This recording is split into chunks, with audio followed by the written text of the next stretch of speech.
Hi hello అందరికీ నమస్కారం అండి. సండే బ్లాగ్ స్వాగతం. ఇది సాటర్డే రోజు బ్లాగు, అదే శనివారం రోజు బ్లాగు. శనివారం రోజు నా డైలీ రొటీన్ ఎలా ఉంటుంది ఏంటి అనేది కూడా ఈ వీడియోలో చెప్తాను. స్కిప్ చేయకుండా చూడండి. అలాగే మెయిన్ చాలా విషయం చెప్పాలనుకుంటున్నానండి. అది ఏంటంటే లాస్ట్ ఇయర్ కూడా సేమ్ వీడియో చేసి పోస్ట్ చేశాను. చాలా అంటే చాలా బాగా యూస్ అయితే వచ్చాయి. చాలా వరకు నాకు చాలా ప్లస్ అయిందనమాట. అది చేయడం వల్ల ఆహ్, ప పర్వాలేదు అని అనిపించింది. కానీ చేయకముందు అనిపించింది. ఎందుకు అవసరమా ఏంటి అని అనిపించింది. కానీ ఆ వీడియో చేసి పోస్ట్ చేసిన తర్వాత అయితే నాకు అర్థమైందనమాట. ఇది అందరికీ కూడా పనికొచ్చిన వీడియో అని చెప్పేసి. అలాగే ఈ ఇయర్ కూడా నేను ఆ వీడియో మీకు షేర్ చెప్దామని అనుకుంటున్నాను.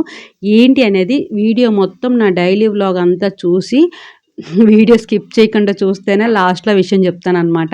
అది ఏంటి అనేది వీడియో స్కిప్ చేయకుండా చూడండి, మీకే అర్థమవుతుంది. ఫస్ట్ అయితే నా డైలీ రొటీన్ అయితే మీతో షేర్ చేస్తాను కదా!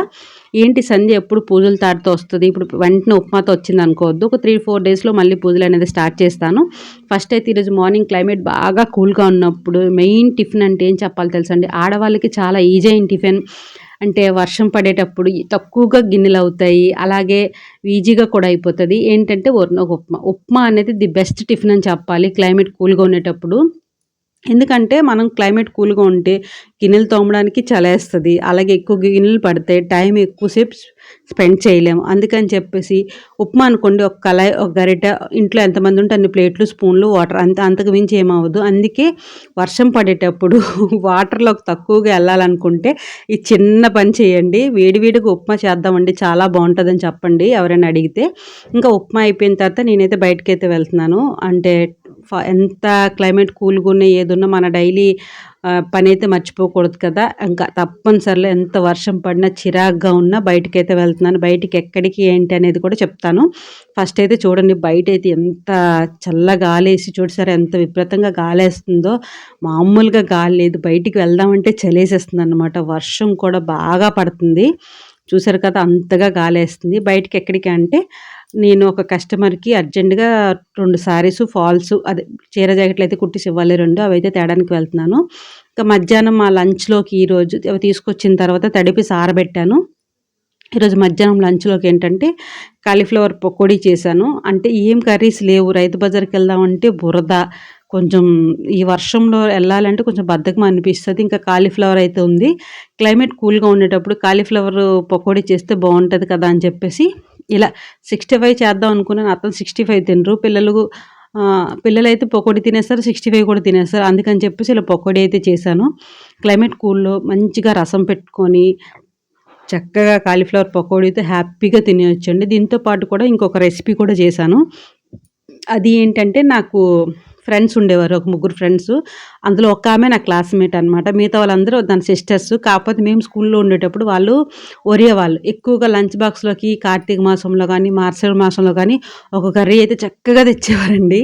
ఎక్కువగా ఏంటంటే జునుములంటారు. ఇక్కడ బొబ్బర్లంటారు. మా సైడ్ జునుములంటారనమాట. ఆ జునుములు కర్రీ తీసుకొచ్చేవారు. ఎంత బావుండేది. అందులో ఏముండేది కాదు ఆ కర్రీలో. ఆహ్, అవి ఓన్లీ బాయిల్ చేసేసి ఉప్పు, కారం వేసేసి మసాలా ఏసి తెచ్చేవారనుకుంటాను. అంతగా గుర్తులేదు.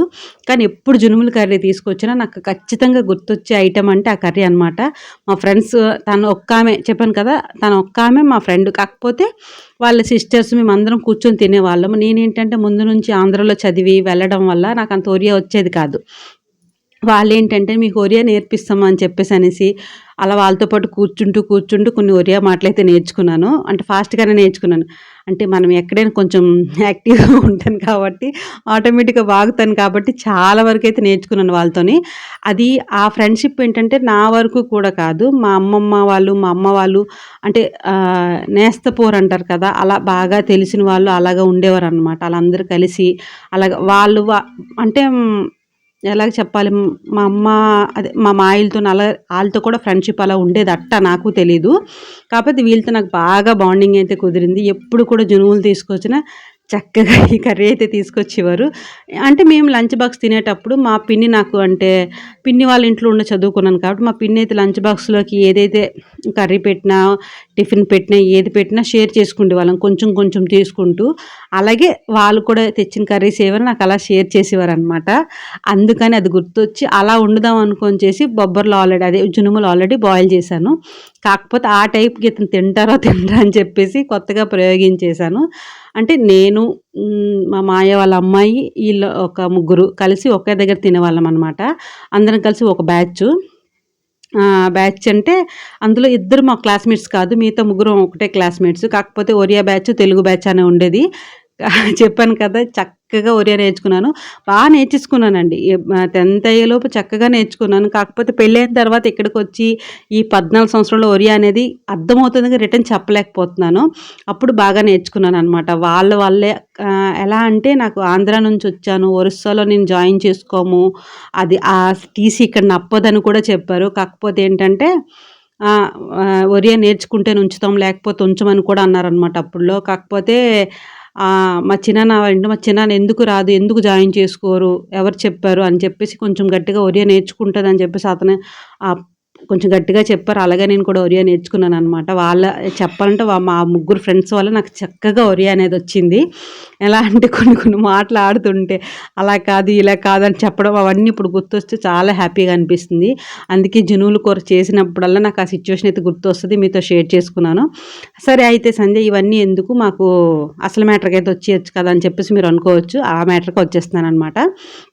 మనం ఏంటంటే ఇప్పుడు మేమైతే ఎక్కడికి వెళ్తున్నామని చెప్పాను కదా! మనం పండగకి గానీ, ఏ ఫెస్టివల్‌కైనా ఇంటందరం బట్టలు తీసుకోవాలంటే కనుక చక్కగా ముందు ఇలా ప్లాన్ చేసుకోవాలి.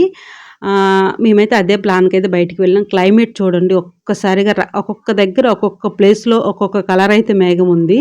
చాలా చాలా బాగుంది చూడడానికి కూడాన. అందుకే చక్కగా వీడియో తీశాను.